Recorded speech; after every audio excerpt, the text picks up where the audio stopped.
Hi, friends. Welcome to day 8 of our Bible in a Year reading. We are in Job 17 through 20 today. And I continue to have my heart stirred in compassion towards Job, possibly because I'm coming out of my own season of deep grief and loss and misunderstanding. And so much of my heart just feels for Job, and I hear my own words and my own inner prayers and cries as I read Job. I've definitely not gone through the level of pain and loss that he has, but I relate to it. And I'm thankful, though, that I don't have to relate to my husband turning away, where Job says, "My breath is offensive to my wife." He doesn't even have his wife to comfort him. He says, I'm loathsome to my own brothers. Even little boys scorn me. When I appear, they ridicule me. All my intimate friends detest me. Those I love have turned against me.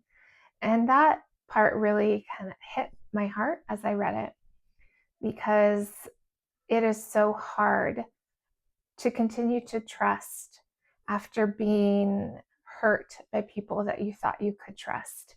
And all the enemy wants us to do is wall up and not trust people anymore, not let people into our pain, not let people into our hearts, not go through hard things well and come out softer individuals with greater compassion, but go through hard things and become hard from them.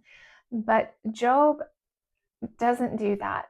And we're fortunate in our reading with Job to get to see this story through and not just see these pockets of hard, but to see how he wrestled through it and then God's truth about all of this after we've read Job wrestling with it in his own heart, his friend's perspective of it, and then we hear God's.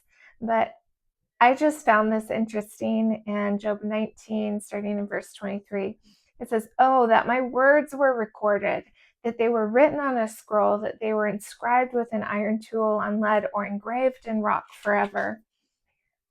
He's calling out to just have his story remembered and vindicated. And that's what we have, is this engraved story that has inspired and encouraged others throughout generations of their own suffering.